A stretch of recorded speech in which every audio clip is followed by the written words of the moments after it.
మనం సీడ్లింగ్స్ వేస్తాం కదా, ఈ వాటర్ సాయిల్ లో వేసామనుకోండి ప్లాంట్ కి చాలా మంచిది, గ్రోత్ చాలా బాగా పెరుగుతుంది, న్యూట్రియంట్ బూస్టర్ లాగా ఇస్తుంది. అలాగే సాయిల్ లో ఏదైనా చిన్న చిన్న జర్మ్స్ లాంటివి ఉంటాయి కదా, ప్లాంట్స్ సీడ్లింగ్స్ కి అటాక్ చేయకుండా ఈ సొల్యూషన్ పనిచేస్తుంది అనమాట. సాయిల్ ని ఎన్రిచ్ చేస్తుంది, మైక్రోబియల్ యాక్టివిటీ సాయిల్ లో పెరుగుతుంది, డిజీజ్ రెసిస్టెంట్ పెరుగుతుంది. ఫోలియర్ స్ప్రే లాగా కూడా వాడుతున్నాం కదా, పెద్ద పెద్ద ఫ్లవర్స్ వస్తాయి అన్నమాట పూల మొక్కల్లో. అలాగే కూరగాయల మొక్కల్లో ఎక్కువగా ఈల్డ్ వస్తుంది, తొందరగా ఇస్తుంది. ఎండు అరటి తొక్కలు ఆఫిడ్స్ కి మీలీబగ్స్ కి వాసన ఇష్టం ఉండదంట. ఒక 2 days లో ఆఫిడ్స్ మీలీబగ్స్ అన్ని కూడా పోతాయి, యాంట్స్ కూడా పోతాయి. యాంట్స్ ఎక్కువగా తిరుగుతుంటాయి కదా చెట్టు పైన, దానివల్ల ఎక్కువగా ఇన్ఫెస్టెడ్ అవుతుంది అనమాట.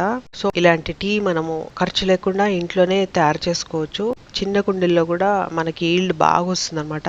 అలాగే ఈ తొక్కలు ఉన్నాయి కదా, ఈ తొక్కలు మనం సాయిల్లో వేసేయవచ్చు.